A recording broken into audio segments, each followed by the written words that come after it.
Confira agora mais um episódio de Anamnese, o podcast de conteúdo estratégico para a gestão de carreira médica, clínicas e consultórios, com Adriano Oliveira.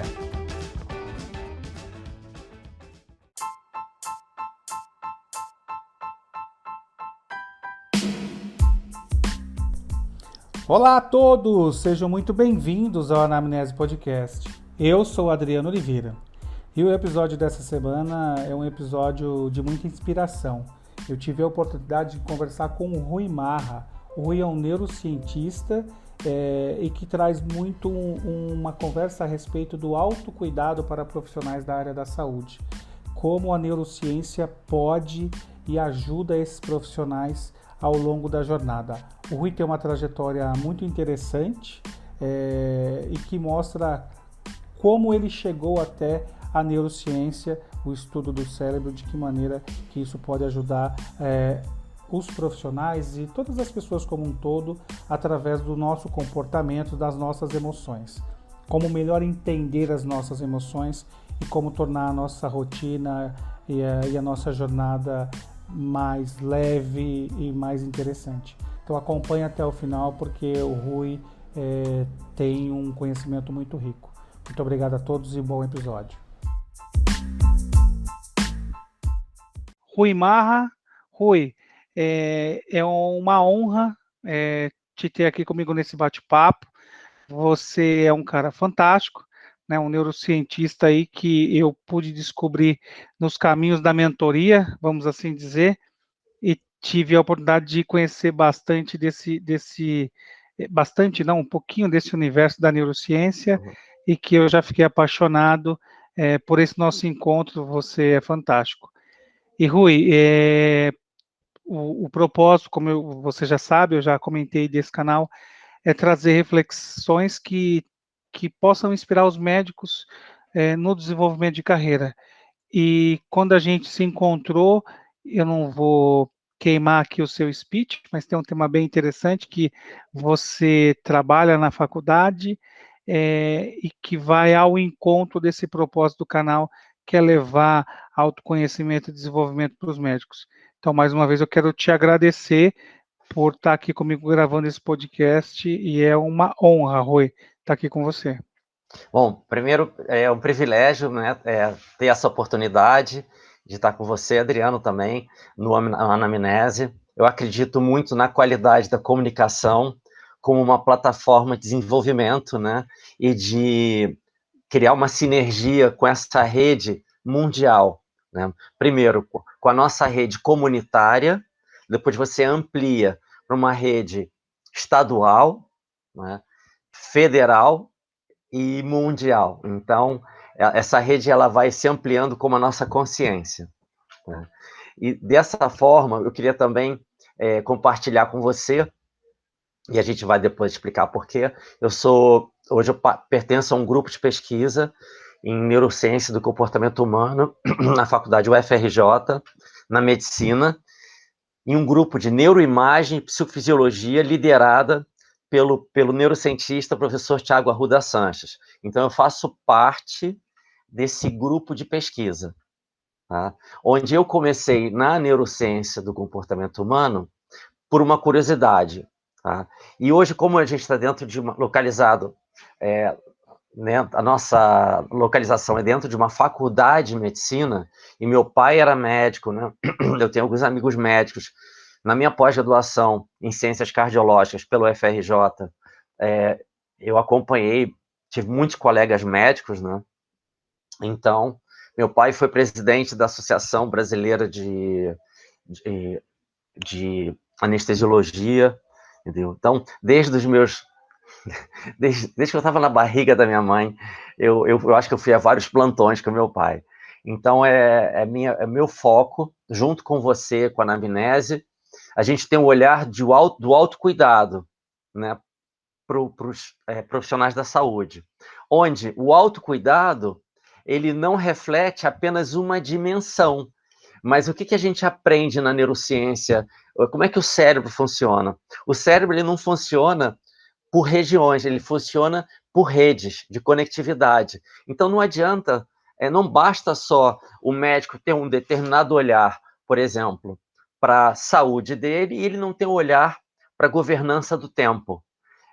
Não basta o médico ter um olhar só para a governança do tempo, nem para a gestão do tempo e para a saúde, se ele não tem um olhar para o vínculo comunitário, como ele se relaciona com a comunidade, como é que é a qualidade dessa conexão. Então, é esse o nosso encontro, né? Através desse bate-papo. Que é um encontro fantástico, né, Rui? Eu comentei com você de um amigo que eu entrevistei aqui, que é o Matheus Jacó. Ele tem uma frase que é bem forte e ela é muito verdadeira. Tudo se comunica. Então, a comunicação, o relacionamento. Claro que hoje nós estamos aqui gravando esse episódio 2021, nós já estamos, eu não vou dizer adaptados, mas vivendo há algum tempo na pandemia, e o bom de falar com alguém que estuda esse tema há muitos anos é que enfrenta a pandemia com muita propriedade, né? Claro que muitas coisas foram acentuadas em função da pandemia, mas eu não tenho dúvida de quem entrou melhor preparado emocionalmente e quem já vinha trabalhando o músculo emocional na pandemia está tendo um resultado diferente. Os desafios continuam, mas está tendo um resultado diferente. E interessante a sua trajetória e a sensibilidade do seu pai, porque eu conheço um pouco do que você me contou.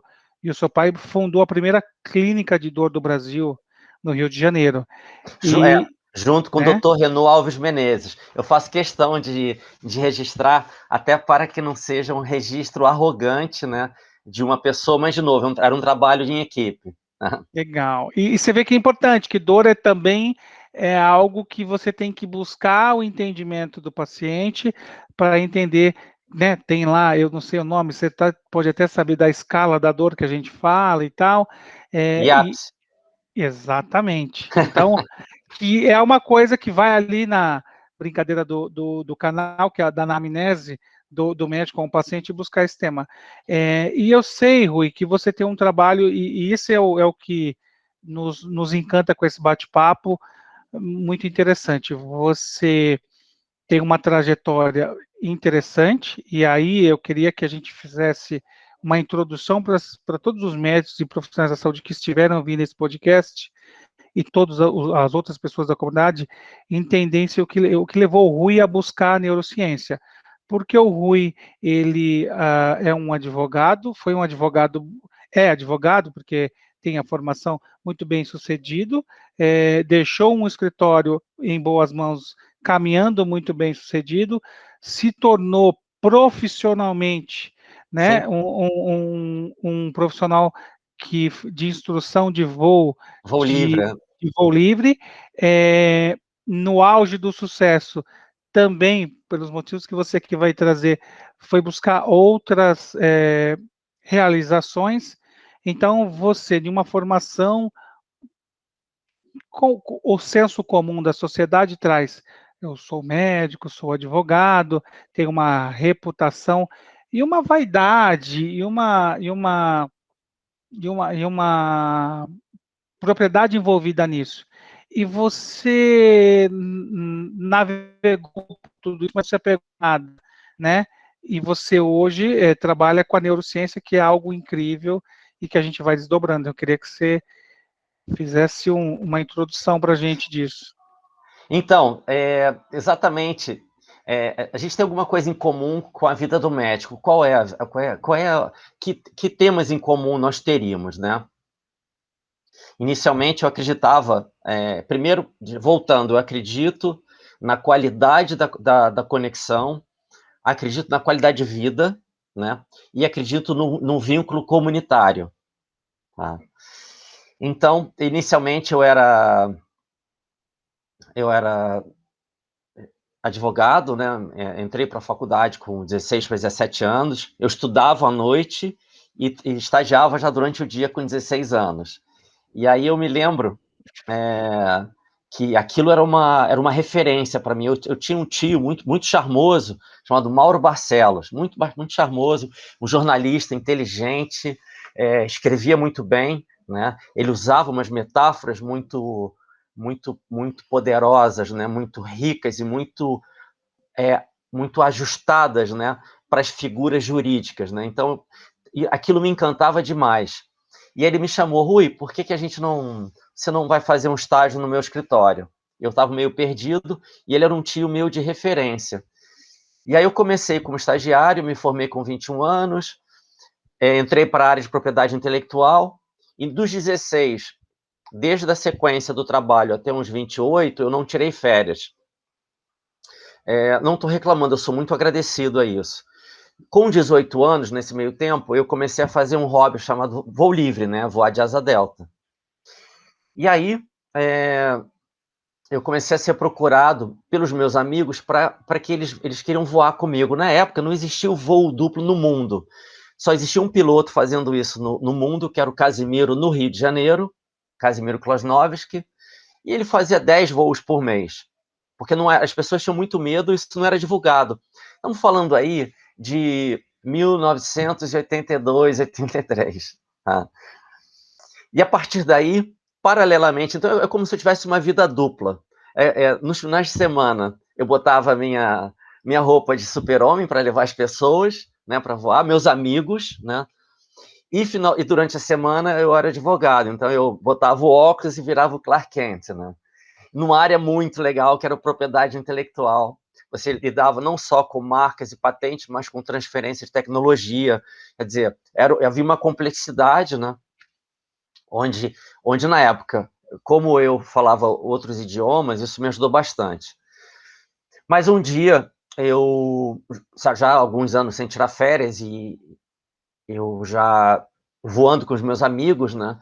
Eu comecei a descobrir, Adriano, eu comecei a descobrir a felicidade na felicidade do próximo. Como que é isso, né? Até então, eu entendia que a minha felicidade ela deveria ser provida pelos meus sentidos apenas, por um bom restaurante, uma boa viagem, entendeu? Uma gata, entendeu? Uma mulher maravilhosa, uma companhia maravilhosa, mas os meus prazeres, eles tinham prioridade, entendeu? Mas eu me lembro quando eu comecei a voar com os meus amigos, né? Lembrando que não existia voo duplo comercial na época, eu entrava em voo com um amigo meu e ele falava assim: Rui, isso é a melhor coisa que eu já fiz na minha vida. Falava de uma forma, Adriano, e aquilo me contagiava de uma forma que eu não sabia que a gente era capaz, ou a gente não é ensinado na escola, ou nem tanto em casa, a importância do bem-estar do próximo, entendeu? Então eu comecei a entender que o meu corpo, ele se alimentava e ele tinha uma felicidade muito mais sustentável com a felicidade do próximo do que eu somente com a minha felicidade. E aquilo foi ficando viciado nesse prazer, né? Nesse prazer de me sentir útil com a felicidade do próximo. Então não é mais nem a felicidade do outro, porque quando a gente fala o outro, a gente subentende-se uma ilusão da separação. Eu estou aqui, o outro é ele. Quando eu falo a felicidade do próximo, que a parte de mim, ele está na outra pessoa. Então aquilo foi me contagiando de uma forma muito grande. E eu acabei ficando viciado em felicidade do próximo. Entendeu? E não quero ficar curado disso. Pelo contrário, eu quero ficar mais viciado na felicidade do próximo. Então, basicamente, isso me levou a fazer uma transição. Eu me lembro um dia, eu andando no centro da cidade, o meu escritório já crescendo, o nome do escritório era de Blasi Marra, né? Hoje é de Blasi Parente, um escritório de propriedade intelectual. Eu andando no centro da cidade, já há algum tempo sem tirar férias, né? Os voos duplos, eu era cada vez mais procurado por pessoas para voarem comigo. E aí um dia, e o que eu acho, Adriano, cada um tem um tipo de chamado, né? Uns têm um chamado de Deus, Jesus, Maomé, Buda, né? O meu chamado foi um ET, Adriano. Imagina, eu tive o chamado de um ET. Como que foi isso? Me conta isso. Eu indo para a Justiça Federal, porque geralmente processos ligados à propriedade intelectual, você tem uma vara federal, você tem envolve essa área federal. Então, eu indo para a Justiça Federal, caminhando com pressa, eu já praticava meditação, né, eu já fazia meditação. Não, eu ainda tinha esse olhar da meditação, não para bem-estar, mas eu queria ganhar os campeonatos. Nos anos 80, eu já tinha visto que que a meditação te dava essa habilidade, assim, cognitiva. Então, você usava a meditação com um ponto de competitividade, vamos dizer assim. Exatamente, performance, mais nada. E aí, mas ela teve um efeito colateral, ela começou a me trazer uma conectividade maior cerebral e uma sensibilidade maior. Então, eu andando no centro da cidade, com muita pressa, né? Eu era uma segunda-feira, mas eu já estava pensando no final de semana, né? E aí eu pensei assim, espera aí, para tudo. Onde é que está escrito que eu não posso viver a minha vida como num final de semana? Por que eu tenho que trabalhar dessa forma, me dedicar a esse projeto de trabalho dessa forma e adiar o meu bem-estar para 2 dias ou um dia, né? Porque às vezes eu trabalhava sábado também. Onde é que está escrito que eu não posso ver minha vida como num final de semana? Foi aí que eu pensei, poxa, então já que eu faço voos duplos, né? Embora os voos não eram muito divulgados, né? Porque só havia no Rio de Janeiro. Será que eu não posso viver dos voos duplos? Então, a partir daí, eu criei um plano de transição, onde, mesmo eu amando a propriedade intelectual, mas eu não tirava férias há muito tempo, que talvez isso possa ter contribuído com essa minha decisão, eu resolvi desenvolver o voo livre como uma plataforma sustentável de vida. Então, foi assim que começou a minha transição. E aí você deixa uma profissão de status, que é de um doutor, advogado, né, para entrar no campo de um esportista, de fazer voos duplos. E é o que você comentou, você começou a expandir o seu final de semana, que era 2 dias, você passou a transformar o seu final de semana em todos os dias. Foi. Você tocou num assunto, num ponto, quando você falou em doutor, né? Então, eu tenho um pai que é médico, mas vou falar, esse tratamento doutor para um advogado, eu nunca me senti confortável, entendeu? Primeiro, para você realmente ser chamado doutor, você tem que ter feito um doutorado, né? Mas esse hábito é um hábito que ele remonta na época das colônias, né? Na época que nós éramos colônias, né? A colônia de Portugal. Então, eu nunca me senti confortável com essa diferença de tratamento. Então, aquilo também não me deixava confortável. Eu sempre deixei isso muito claro para as pessoas com quem eu convivia, né? Os oficiais de justiça, né? Com clientes, né? Mas então, para que isso acontecesse, para que eu pudesse ver minha vida como no final de semana, na época não existia internet. Então, mas quando você tem a paixão e o amor, você fica muito mais criativo, mas muito. Não é imagina, lembra quando você queria conquistar a sua esposa na época e você criava algumas estratégias, né, para que você conseguisse aquele objetivo. E aconteceu a mesma coisa comigo. Lembrando que na época só se faziam 10 voos duplos por mês no mundo. No mundo. Ô, Rui, você falou uma coisa aqui que eu queria que você trouxesse já a explicação do neurocientista. Quando você está apaixonado, você fica mais criativo e tudo tem uma cor diferente, né? E aí eu queria que você entrasse aqui no comportamento do nosso cérebro, né? Porque tem um desdobramento fisiológico e científico do cérebro. Quando a gente está nesse estado de felicidade, o nosso comportamento. Eu não sei se você vai falar isso mais para frente, mas eu já vou te deixar essa, essa aí. Entendi. Entendi, não? Sim. Então, Então, você decide quando você... claro, você sabe que outro dia, não, já tem bastante tempo, eu estava numa mesa redonda falando sobre isso, né, mudança de vida, né? E aí, eu fui ver a gravação do programa depois. Adriano, eu olhei uma frase que esse corpo aqui falou, que realmente eu não me lembro de ter falado. Mas a frase é a seguinte, olha só. Quando nós temos a paixão e a convicção, o não se torna um sim e o tempo deixa de existir.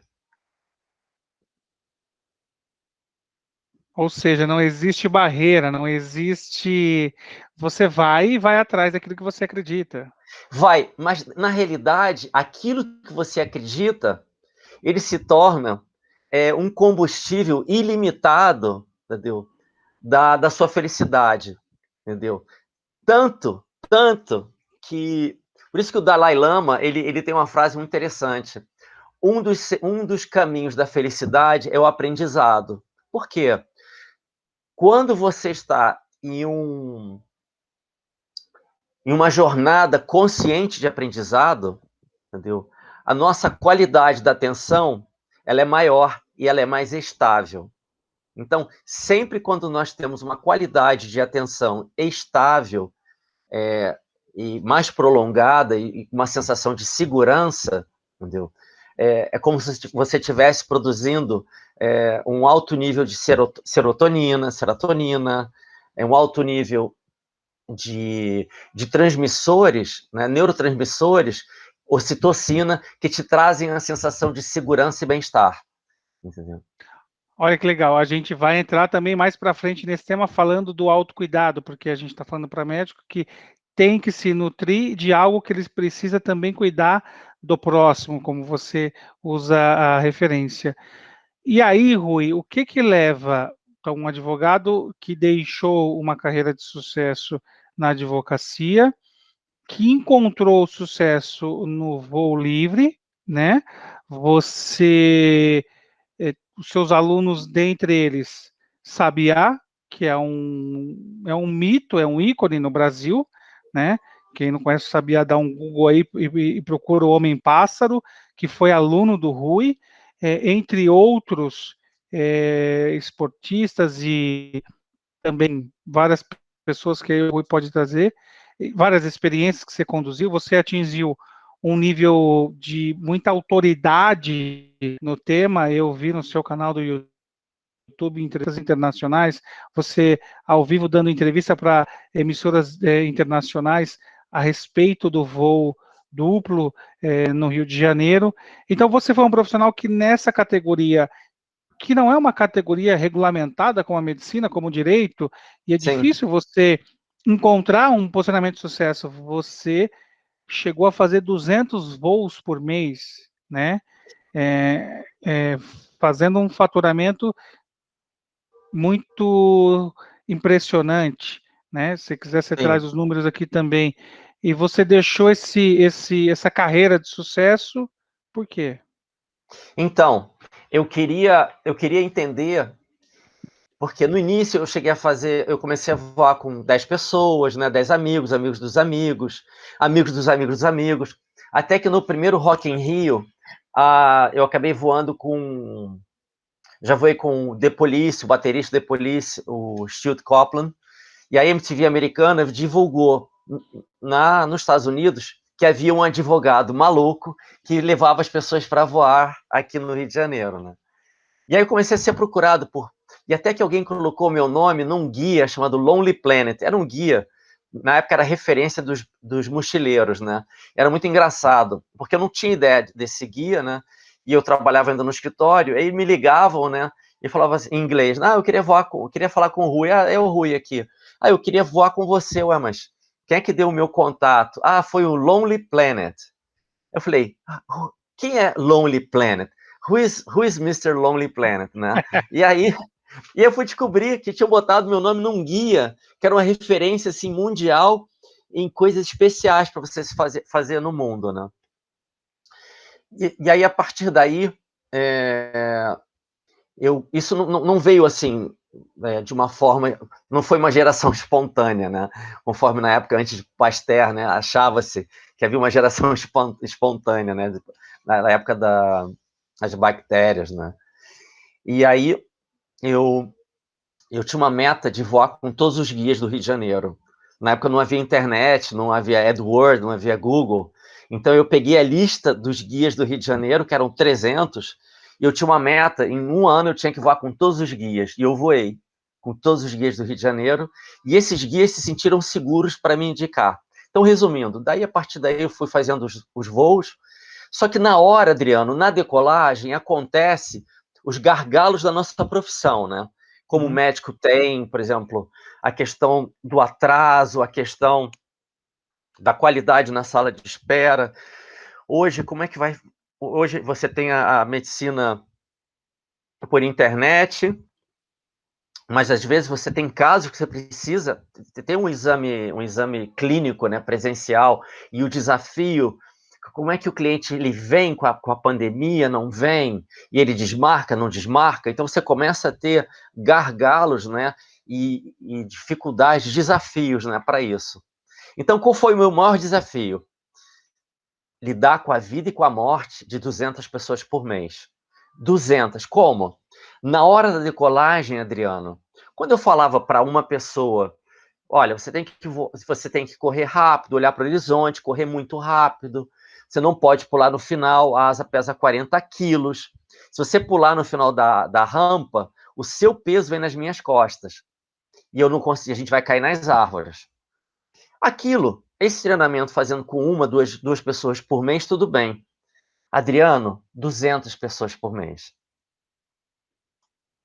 Muita E coisa. o que eu comecei a observar?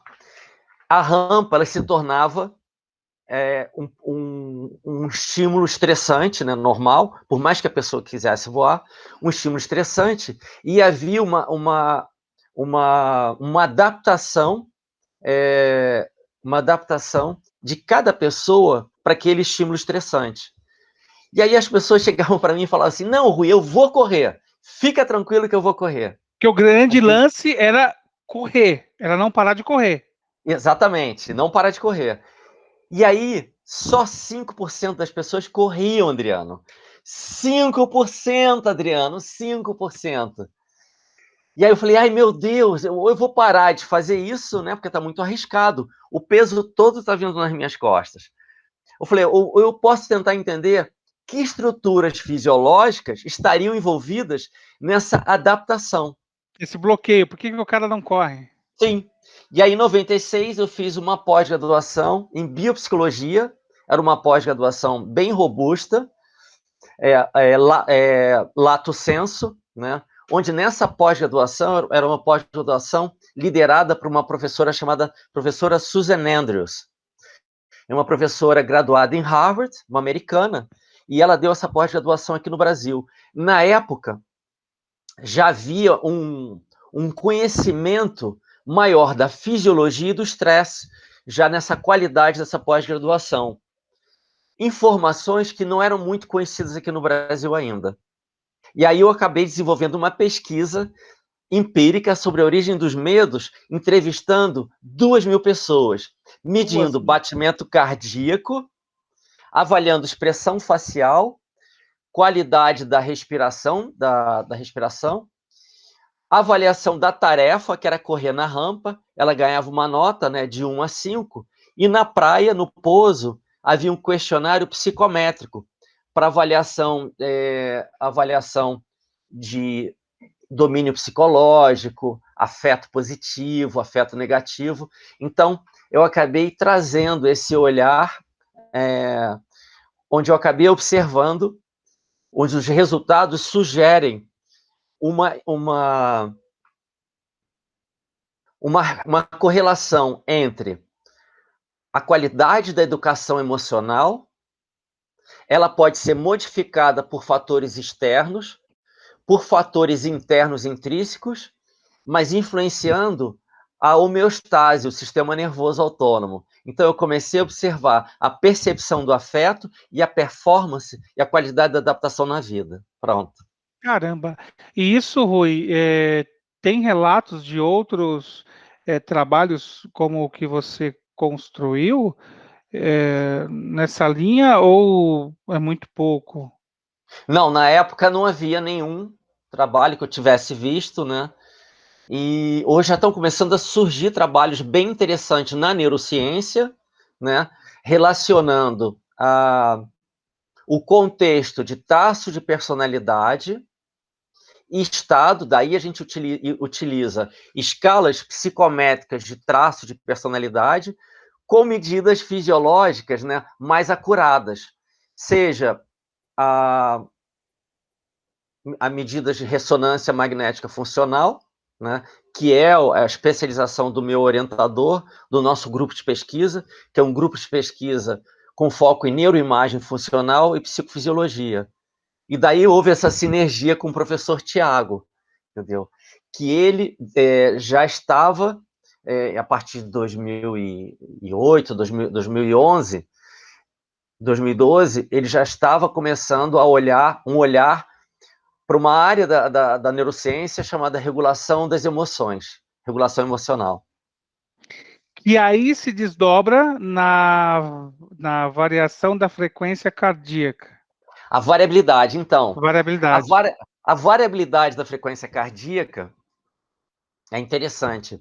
Ela tem ela tem um lugar no conteúdo médico muito ligado à fisiologia e à qualidade da interação entre o sistema neurológico e o sistema cardíaco. Então, ela é um biomarcador, entendeu? É muito utilizado, por exemplo, para o anestesista, para observar a qualidade da ventilação também, saturação de CO2, mas a variabilidade é um biomarcador de saúde, De entendeu? saúde. De saúde. Só que, do ponto de vista da neurociência e comportamento humano, vários estudos têm relacionado o quê? Biomarcador de saúde e saúde mental, relacionando justamente a qualidade da resiliência, entendeu? Do indivíduo a uma maior relacionando uma mente flexível com uma maior variabilidade da frequência cardíaca, quase como uma medida indireta cerebral. Poxa, que aí a gente entra diretamente no campo da inteligência emocional. Sim, exatamente. Existe um estudo feito com atletas, né, avaliando a inteligência emocional e o papel da variabilidade como um possível biomarcador em atletas em repouso. Então, você faz a avaliação dentro dos protocolos científicos, né, sugerido pelos estudos, né, por estudos mais robustos, né, são onde você faz uma aquisição de 5 minutos da variabilidade em repouso através de um ECG, de um eletrocardiograma, você consegue extrair através desses dados, né, e observar parâmetros onde nesse período de 5 minutos nós utilizamos parâmetros que observam mais atividade vagal ou do nervo vago nesse período de 5 minutos. Por quê? Porque a atividade parasimpática ela atua de uma forma mais rápida nas células marca-passo coração do que a atividade simpática.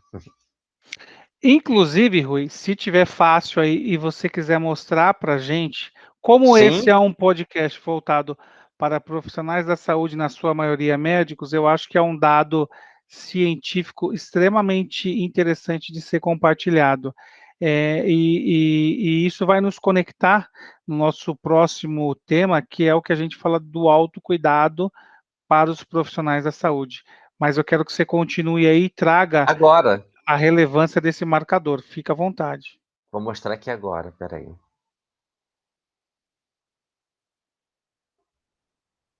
Já está aqui separado. Vou botar em tela cheia. Perfeito. Olha que interessante. Espera aí. A atuação, a velocidade da atuação do ramo parasimpático nas células marca-passo do coração em relação ao ramo simpático, no nó sinusal. Ou seja, uma manobra respiratória que consiga estimular a reentrada do parasimpático, ela pode ajudar a influenciar os batimentos cardíacos. E você tem vias aferentes e eferentes do tronco, a partir do tronco encefálico até as células marca-passo do coração. Dessa forma, atividades cerebrais, estados cerebrais, podem alterar estados fisiológicos. E a partir de manobras que estimulem ou não, né, o sistema nervoso autônomo, um treinamento autogênico, estados fisiológicos podem também alterar estados cerebrais. Aqui eu acho que ficou bem claro isso, né? Que acho que é interessante essa conexão, né, da variabilidade da VFC. frequência, exatamente, com o estado emocional, e não é só uma inferência, uma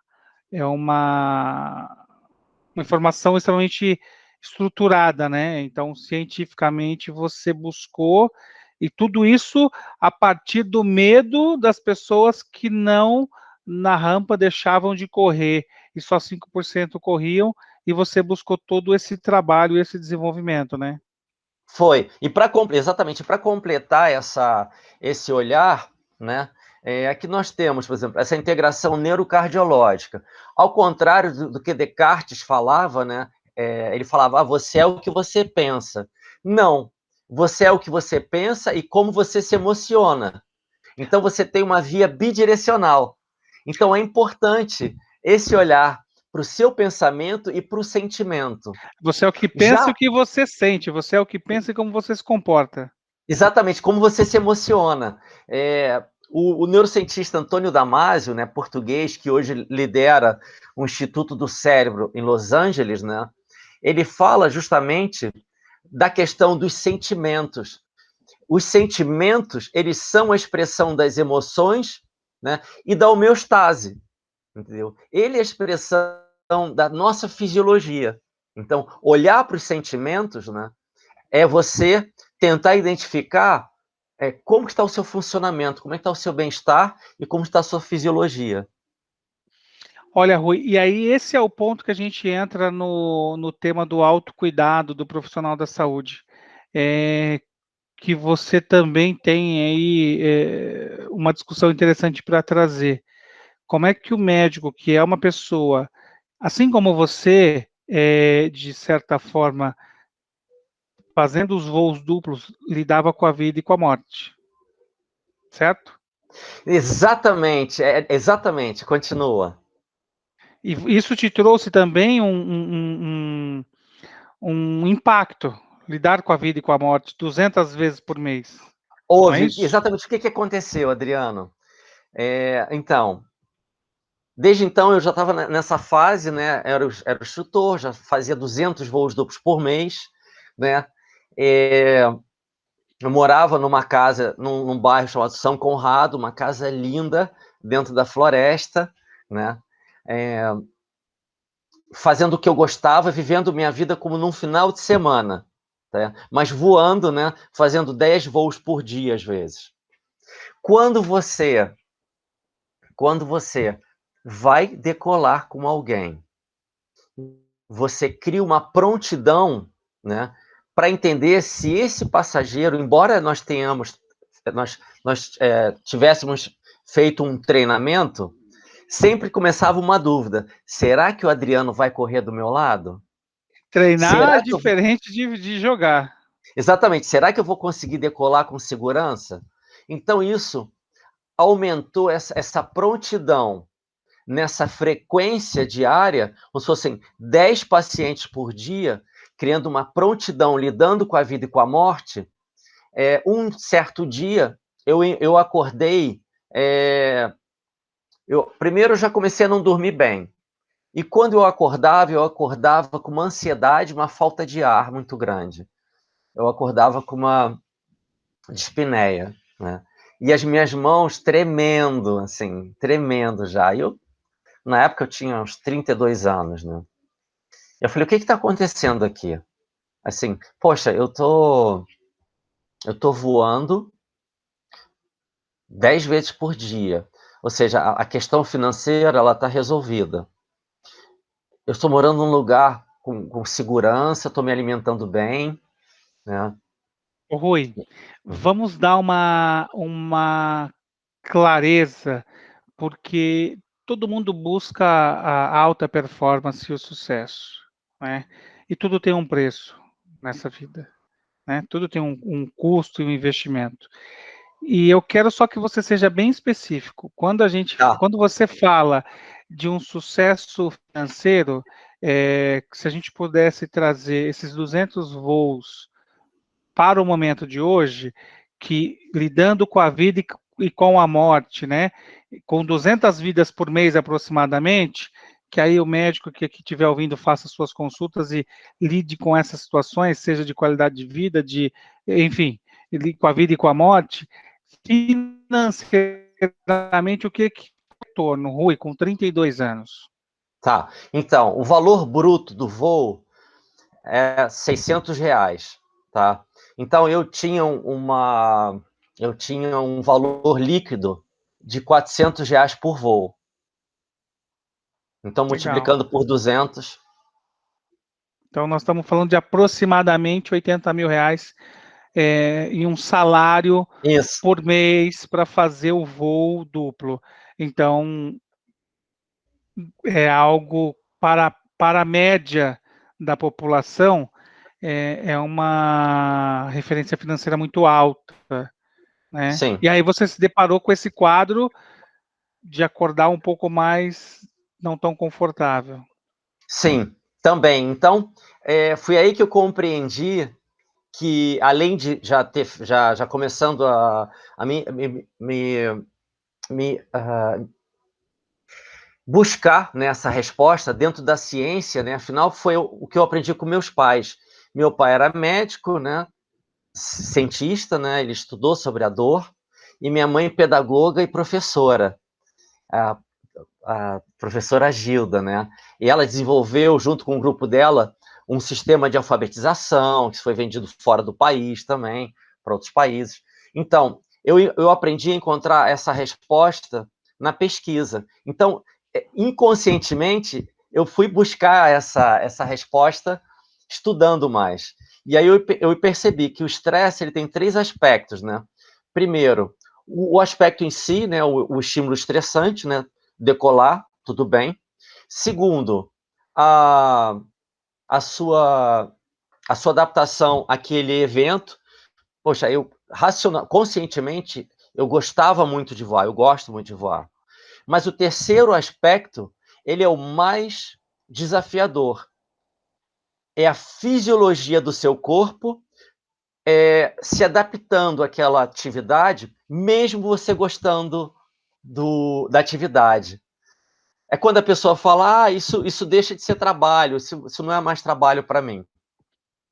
Na realidade, você tem um preço bioquímico que o seu corpo paga, entendeu? Em função daquela adaptação à atividade, entendeu? E, Vou dar um e exemplo. aí, desculpa te cortar, Rui, Não, mas pode aí tem falar. um ponto bem legal, bem interessante para a gente falar. Saiu um estudo recente, eu posso até deixar aqui para quem quiser acessar esse estudo, em que ele traz que aproximadamente 60% dos médicos não estão felizes com a sua satisfação profissional.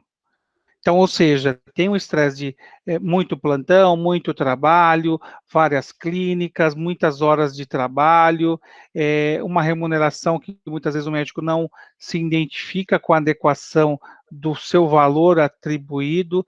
Então, a gente tem um cenário muito interessante para discutir, para trazer essa reflexão, porque você é apaixonado, você não era, você é apaixonado por voar, Sim. porque você continua voando, né? Eu sei que você faz voos agora com muito menos frequência, eu assim que a gente estiver vacinado, eu vou lá voar com você. Entretanto, não te dá a satisfação e você não pensa em voar com muito mais pessoas, porque causou esse impacto. E o médico se preparou a vida toda para atender os pacientes, ele se preparou para lidar com a vida e com a morte, e aí ele está sendo impactado. Como é que a gente traz essa correlação? Exatamente dessa forma. Essa correlação é como se fosse uma... Vamos lá, vamos voltar um pouco para esse impacto bioquímico no corpo, né? Então, por exemplo, a cada vez que o médico tem uma chamada ou tem um desconforto com o paciente, dependendo do impacto desse desconforto, ele pode produzir até 1.300 reações bioquímicas, né, em menos de 3 segundos, que eram reações que nós tínhamos para nós atacarmos ou fugirmos na época das cavernas. Entendeu? Só que naquela época, você tinha uma atividade aeróbica, né, que você conseguia dissipar o cortisol dentro da corrente sanguínea, né? Então você não tinha uma acumulação de gordura, né? Então você tinha uma atividade física, né? Que ela usava aquele seu suprimento bioquímico para sobrevivência. Só que hoje esses eventos, né, ligados à sobrevivência, eles são mais psicológicos. Ou seja, e você não tem uma atividades, né, que você usava, que você praticava antigamente, né? Então você imagina que o seu consultório, a sua caverna se transformou no seu consultório, né? Então hoje a caverna é o seu consultório. E naquela época você saía, encontrava uma presa, um predador, corria, desviava, fugia. Às vezes você ficava 3 dias sem comer, né? Porque não tinha iFood, não tinha delivery, não tinha nada disso. Isso. Então você tinha um jejum intermitente, né? Bem intermitente, então, diga-se de passagem. Exatamente. Hoje não. Hoje você está na sua caverna, no seu consultório, você tem, às vezes, aquele desconforto, aquele conflito, sem uma mediação adequada com o seu paciente, e você tem um despejo, né, além de noradrenalina e cortisol, sem uma atividade física, né, ou sem algum tempo que você consiga com que seu organismo se reorganize. A gente está falando de homeostase. Só que a homeostase ela tem 2 aspectos. O médico, normalmente, ele está conectado com um aspecto da homeostase, que seria o prioritário, a sobrevivência. Esse é o aspecto prioritário. O segundo aspecto, Adriano, que, de novo, o professor Antônio Damasio nos traz, é que ele surge em seres vivos mais complexos, que é a qualidade da sobrevivência. Então, não basta só você sobreviver, não basta só você ficar nesse modo automático. É importante que você traga e observe a qualidade dessa sobrevivência. Que está ligado ao estilo de vida que você acabou de trazer. Então, antes o indivíduo caçava, pescava, lutava, corria, sobrevivia. Hoje a gente está altamente industrializado em todos os sentidos.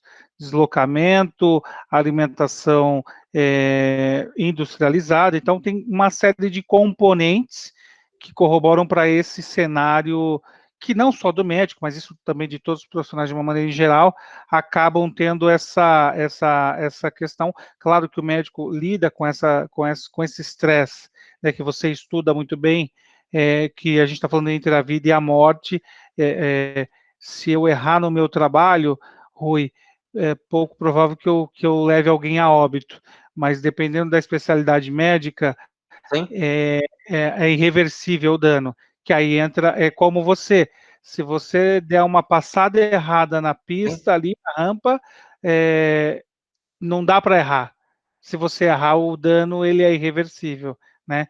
Então, e eu sei também, Rui, que você tem aí uma metodologia e aí sim eu queria que você trouxesse para nós o quanto isso tem ajudado as pessoas, e a gente tem falado sobre isso, que é uma metodologia de alta tecnologia embarcada, que envolve uma complexidade de aparelhos, né? Eu sei disso, e você vai explicar para a gente onde é que importa esses aparelhos para fazer a metodologia que você criou aí, que é o Respire Consciência. Então, o Respire Consciência, ele é resultado de um entendimento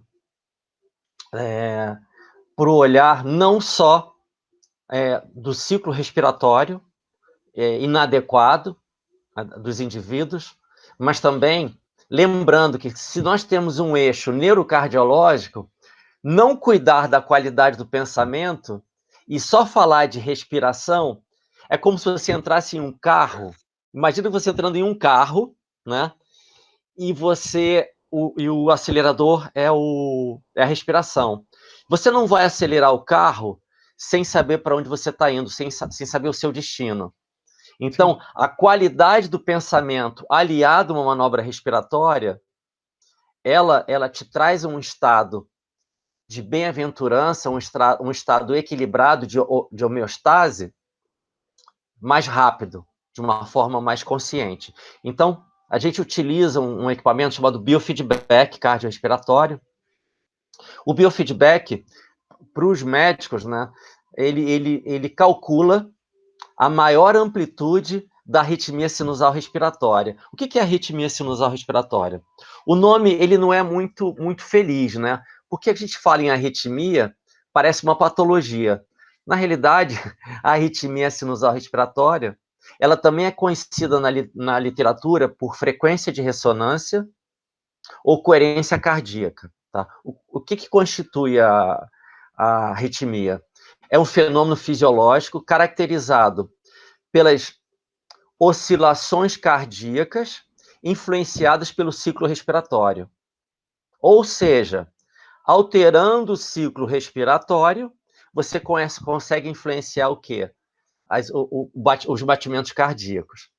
Então, a partir do treinamento, do atendimento, com mais de 1.000 pessoas com biofeedback, que calcula essa maior amplitude, só para você ter uma ideia, Adriano, os estudos demonstram, de pesquisa com variabilidade da frequência cardíaca, que esse ciclo da arritmia sinusal respiratória, ótimo, ele pode variar de pessoa para pessoa, mas na seguinte janela, pessoas saudáveis, tá? Se uma pessoa consegue executar 4,7 ciclos por minuto de respiração, até 6 ciclos por minuto, você consegue trazer um estado físico e mental ótimo. Então, treinando com mais de 1.000 pessoas, observando esse ciclo respiratório, surgiu o Respire Consciência. O que é o Respire Consciência? São treinamentos, né? É um curso de treinamento online, né? Onde você ajusta e aprende a treinar o seu ciclo respiratório para determinadas situações. Por exemplo, eu vou atender agora um cliente e eu estou muito desconfortável com esse cliente, acho que eu vou perder a paciência com ele. Então, você tem um treinamento no Respire Consciência, que é o treinamento da oratória. Então, ele te induz, através do áudio, onde eu trago uma sugestão de ciclo respiratório para estimular a entrada do parasimpático, entendeu? Trazendo uma memória que traga a sensação de bem-estar. Isso traz um estado de bem-estar tão rápido, entendeu? E tão eficaz, entendeu? Porque era importante eu trazer esse treinamento para as pessoas e que isso pudesse ter acesso a mais pessoas. O Respire Consciência, então, ele surge daí. Legal, e eu fiz uma brincadeira aqui, porque na verdade não existe tecnologia embarcada a não ser a pesquisa, mas o nosso próprio comportamento de utilizar a técnica de respiração para conquistar níveis de consciência desejados para momentos em que a gente vai encontrar situações ali adversas e preparar a sua mente para lidar com essa situação, né? E eu confesso para você, Rui, que assim, eu tenho ficado cada vez mais impressionado e impactado com o desdobramento do o nosso cérebro funciona e como ele impacta na nossa, na nossa reação, na nossa qualidade de vida, na nossa qualidade e na amenização de alguns contextos.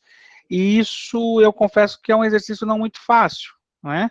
Eu vou dar um exemplo para você. Eu sou um indivíduo altamente energético, assim. Então, parar para fazer um exercício de respiração, de qual é a palavra exata, mas um exercício de concentração é um exercício um pouco mais difícil, porque você está sempre ligado. Então, quando você tem que pôr uma pausa, e aí eu lembrei de você esses dias, porque eu estava nadando, e eu nado com um amigo, e a gente faz um treino, e o professor fica junto, e aí ele faz os tiros, né? Então você tem lá, você nada, faz tiro de 25, para, descansa e depois faz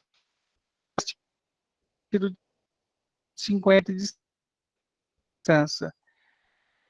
E aí, quando você sai errado, que é o meu caso, afobado no trem, eu respirava e hiperventilava.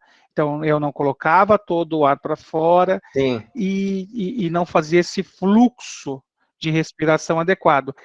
E isso tem toda uma questão muito impactante, eu trouxe para a natação, mas no dia a dia também tem essa questão, né? Sim, exatamente. Exatamente. E lembrando que não é só o ciclo respiratório. A gente traz no treinamento uma determinada memória, uma memória muito qualificada. Porque se você traz qualquer tipo de memória, lembrando que você pode alterar o seu estado fisiológico a partir daquele estado cerebral. Então, é como se esse treinamento fosse o seguinte: sabe quando você vai fazer uma trilha nova, vai desbravar uma trilha nova e tem aquele capim gordura na sua frente? Então, esse treinamento é aquele mateiro que ele vai criando uma trilha nova para o teu cérebro, né? Para que você otimize e você diminua a produção de noradrenalina, entendeu? Para a sua vida, entendeu? Ele vai criando maior conectividade, entendeu? E vai aumentando o seu repertório de adaptação à vida, entendeu? Vou te dar um exemplo. Não é que ele vai criar o melhor caminho, ele vai criar mais um caminho, entendeu? E na vida a gente precisa de opções, entendeu? Então, esse treinamento, ele vai aumentar a sua variabilidade da frequência cardíaca, provavelmente, e os estudos mostram que indivíduos com maior variabilidade da frequência cardíaca em repouso são indivíduos que têm menos transtornos de humor, têm melhores processos decisórios, têm uma libido maior, mais aumentada, são pessoas mais felizes. Então, a gente começa a linkar, os estudos começam a relacionar uma maior variabilidade em repouso com estados de bem-estar. E isso diminui a subjetividade. Não, isso é bem bacana, né? E eu vi que assim, né, Rui, embora você às vezes não comente e tal, mas assim, a quantidade de pessoas que te procuram em função desse treinamento comportamental, ela é muito grande, né? Várias pessoas em várias situações te procuram para isso, né?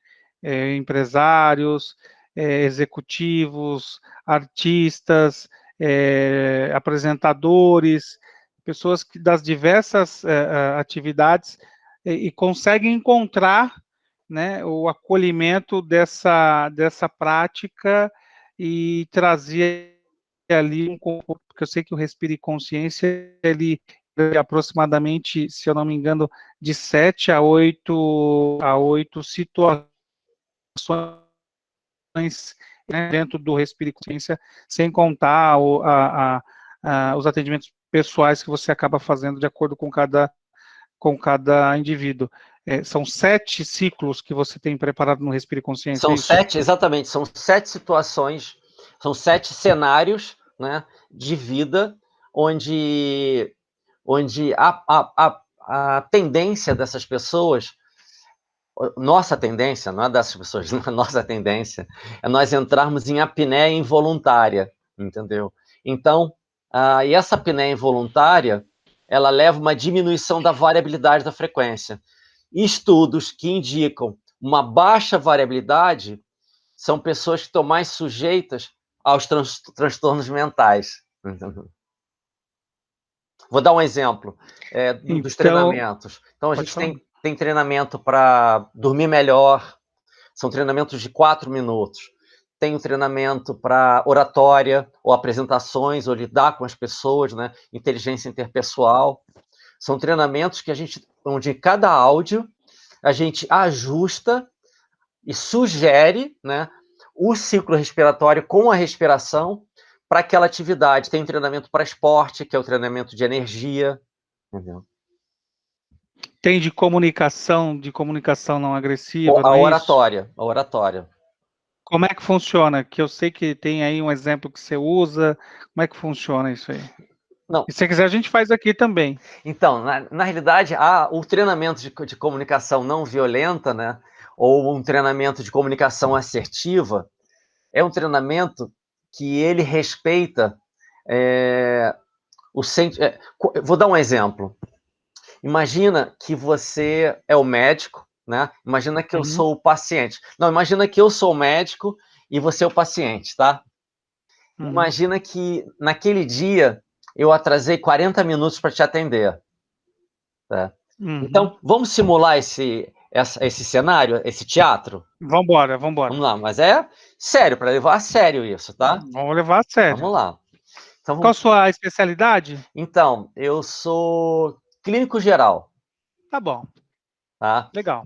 E você tá provavelmente com um desconforto, está com muita febre.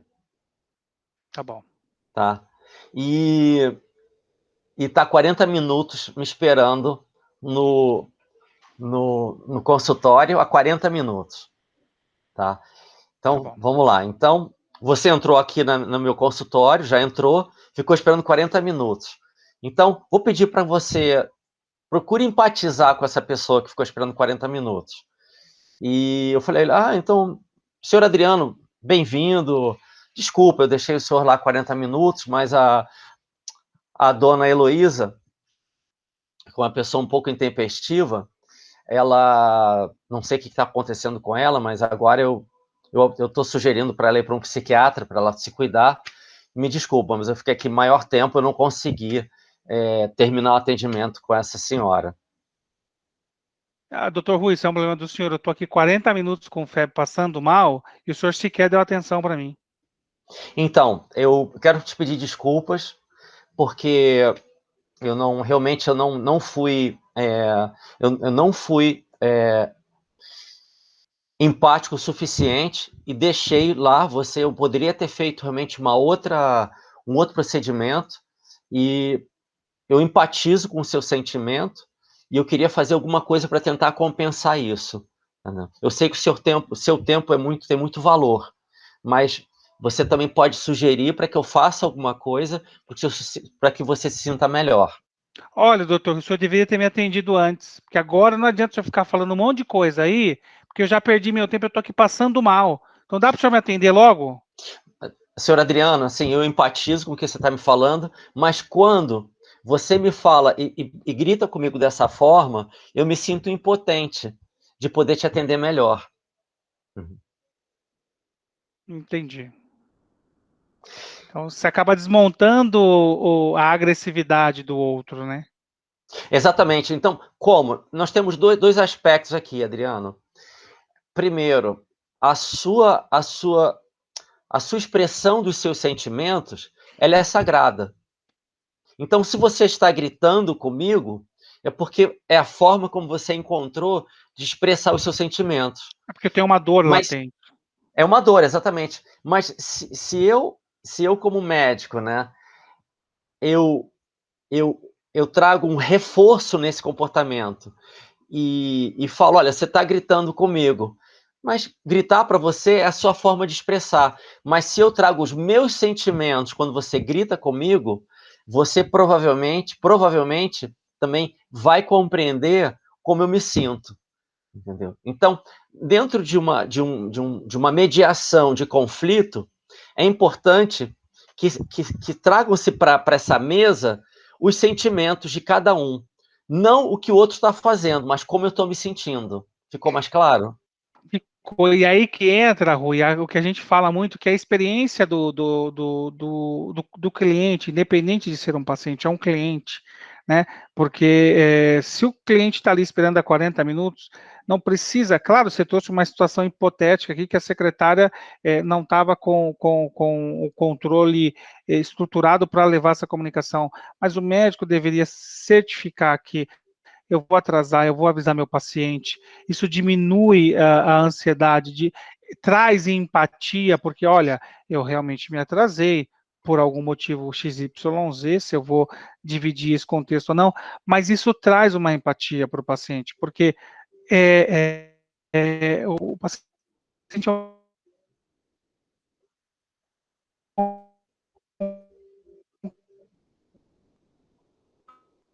cliente, os médicos que vai trazer uma relevância do ponto de vista de como é que eu trago o meu consultório para uma referência de atendimento particular.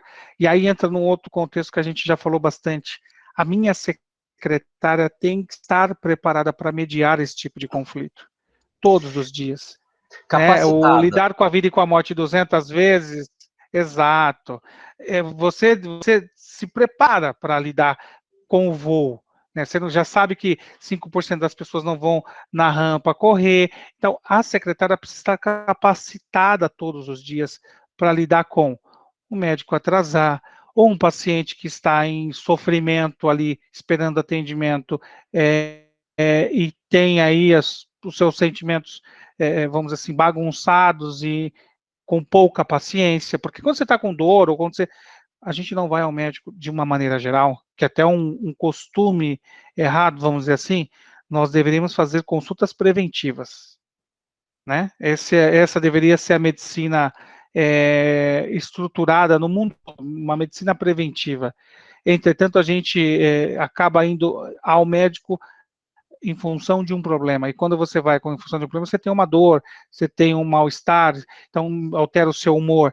E essa secretária precisa estar preparada para isso. E esse médico precisa estar preparado, porque esse médico precisa cuidar dele, cuidar da secretária e cuidar do paciente. Então, às vezes, o ambiente que ele está ali no seu consultório tem a secretária com algum problema e o paciente com problema. E aí o médico vai carregar isso nos próximos atendimentos, Rui? Sim, esse é o grande desafio, né? Esse é o grande desafio. Então, acho que esse é o ponto que a gente deixa aqui. Nós vamos gravar um próximo episódio falando com mais estrutura. Esse primeiro aqui traz uma abordagem geral, e aí o Rui traz os conceitos, e tem esse preparo, né? Porque o consultório, ele é um ambiente de acolhimento. Acolhimento e experiência de cliente, é Sim. natural, né? Você me trouxe um exemplo de um voo que você fez e que algo aconteceu de uma maneira que você não esperava, mas o desdobramento com que você trata a situação é diferente, né? Porque você Ah, precisa ser empático, que é de um voo que você fez e foi, você foi. comentou comigo. Foi esse voo. Era um trabalho em conjunto com uma psicóloga, né? Um menino com autismo, um autismo leve, um espectro autista, né? E, e esse menino demorou 3 anos para decidir o voo. E ele decidiu realmente o voo. Só que eu percebi que provavelmente ele não iria correr tão bem. Então, o que eu fiz? Eu sugeri para que nós fôssemos de parapente ou paraglider, como é conhecido em São Paulo. E aí as condições estavam perfeitas, né? E nós fizemos um treinamento nem para convencer esse menino autista que não era asa, era parapente, né? Então, eu fui trazendo os pontos de foco, né? Onde ele trazia atenção, ele conseguiu se convencer. E aí nós subimos, eu subi com o pai dele, com ele. Na rampa, eu me preparei, eu estava me preparando para que ele não corresse na rampa, no parapente, que ele não corresse na decolagem, ou seja, havia um vento que iria compensar essa não participação consciente da corrida dele, que faria uma diferença, né, na nossa segurança. Mas eu compensei isso escolhendo um dia com vento mais forte. Então, resumindo, nós fizemos uma decolagem perfeita. Em voo, ele começou a se expressar, falou: Rui, é a melhor coisa que eu já fiz na minha vida. Mas ele falou quase que com a emoção que ele poderia trazer, né? Que ele tinha um repertório. Aí eu convidei: vamos falar isso juntos? Aí nós falamos mais altos e mais alto e mais alto. Ele posou de uma forma muito diferente do que ele decolou. Então a experiência foi muito rica.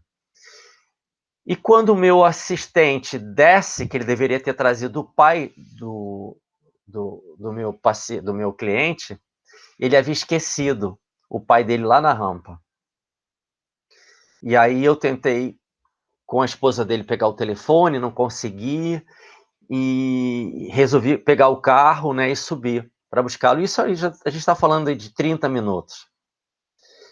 E quando eu encontrei o pai dele, depois daquele esforço, né, mas eu já tentei me colocar no lugar do pai, né? Como a gente chama de roleplay, né? De trocar de lugar.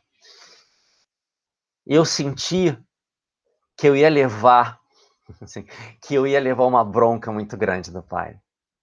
E foi o que aconteceu. O pai, a primeira coisa que ele, quando ele me encontrou, não foi nem perguntar pelo filho, mas como que você me deixou aqui em cima? E eu fiquei aqui te esperando. Eu falei: olha, você tem toda a razão. Você tem toda a razão. Eu empatizo com a sua sensação de impotência.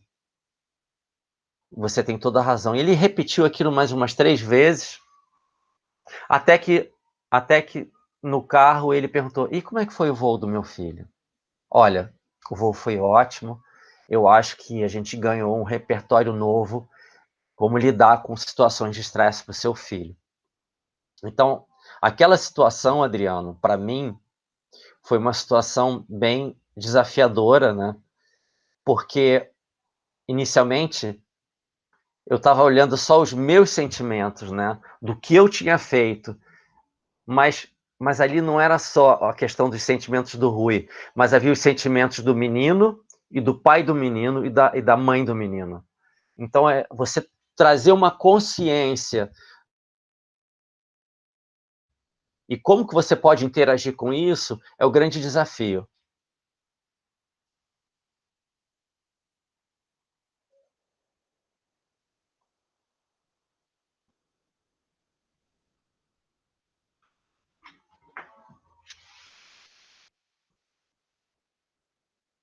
Tá ouvindo, Rui? Caiu, perdeu ali Sim. no.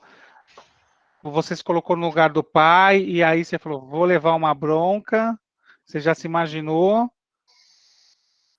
Respirei, fiz o treinamento, acessei uma memória que me trazia uma sensação de bem-estar. E na manobra respiratória, eu fiz uma manobra que ela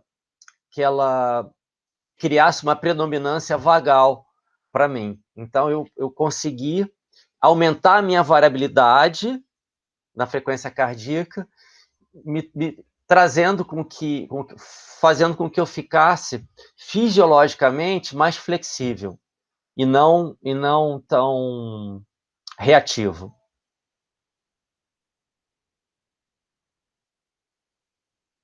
E fisiologicamente também mais positivo, né?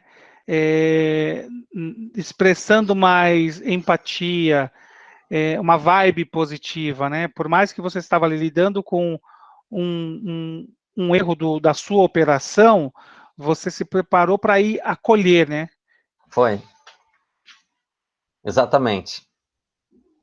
É, e aí que a gente encaixa todo esse contexto, né? Então, o Respire Consciência e o treinamento de autocuidado para profissionais da saúde tem um alto impacto no desenvolvimento e no desempenho na carreira médica ao dia a dia, e que eu tenho certeza que os médicos que puderem acessar essas capacitações vão ter um resultado muito diferente, assim como eu tive alguns resultados diferentes com a mentoria e os treinamentos que a gente, né, pôde participar, e eu pude participar com você. Então, é algo que precisa ser dedicado tempo e concentração, mas é uma ferramenta que não tem nenhuma alta tecnologia, como eu brinquei, embarcada, é o nosso próprio organismo em contato com autoconhecimento. E aí, Rui, a gente vai caminhando aqui para o final para o final dessa primeira Sim. parte do nosso bate-papo, porque ele não tem fim, e toda vez que a gente tiver a oportunidade de gravar o nosso bate-papo, ele vai virar um podcast. Perfeito. Exatamente isso. Hoje, com você, eu não gravo podcast, com você, eu gravo as nossas conversas. E aí a gente vai disponibilizar para quem quiser curtir e ouvir as nossas conversas, que eu tenho certeza absoluta. Rui, nós estamos em 2021, né? E o que o Rui de 2025 vai falar para o Rui de 2021? Vai falar assim, Rui, eu acabei de vir do futuro e eu vi de novo a importância da qualidade da conexão com as pessoas, entendeu? Embora nós tenhamos uma tecnologia cada vez mais impressionante, né, do ponto de vista evolutivo, entendeu? A qualidade da conexão com as pessoas, a qualidade, ela supera, entendeu? Qualquer, ela pode superar, assim, qualquer prática de bem-estar, a qualidade da conexão, a qualidade do seu vínculo comunitário, entendeu? Você conseguir se conectar realmente de uma forma genuína, isso faz com que o seu próprio corpo produza a sua própria farmacopeia, né, que vai ajudar você a regenerar suas células. E se conectar com as pessoas e entender tudo isso é autoconhecimento, Sim, sim, né? exatamente. A qualidade, exatamente. A qualidade da escuta é importante, porque essa escuta ela pode ser interpessoal e intrapessoal. Então tem um contexto aí bem rico. Rui, quero muito te agradecer por esse, pela oportunidade de ter gravado essa nossa primeira conversa. Nós vamos gravar outras conversas que a gente tiver e disponibilizar em podcast. Mas desde já te agradecer por dividir aí o seu conhecimento e a sua experiência no campo da neurociência, que é muito profunda e tem aí um estudo interessantíssimo e que com certeza pode auxiliar muitas pessoas, tanto através do Respire Consciência, mas como o curso que você vai lançar em breve de autocuidado para profissionais da área da saúde. Então, gratidão pela sua participação, agradecer também a todos os médicos que acompanham esse canal e os profissionais da área da saúde, e deixo para ti aí as últimas palavras. Eu quero agradecer também você, Adriano, pela sua iniciativa, que é uma iniciativa fundamental, que ela traz uma possibilidade de cuidar de quem cuida da gente, entendeu? E eu sou muito grato aos médicos, né, aos profissionais da saúde, por essa possibilidade, né, da gente estar podendo construir ferramentas não invasivas, informativas e até divertidas, né, no caminho do bem-estar para os profissionais da saúde. Muito legal, Rui, exatamente isso. O propósito do Anamnese Podcast é levar informação para quem cuidar de quem cuida da gente. Então, mais uma vez, muito obrigado a todos que nos acompanham aqui no canal, muito obrigado pela audiência e em breve eu vou gravar mais conversas com o Rui. Eu não vou gravar podcast, vou gravar as conversas que eu tenho com o Rui, que elas são fantásticas. Rui, obrigado. Até a próxima e até a próxima conversa.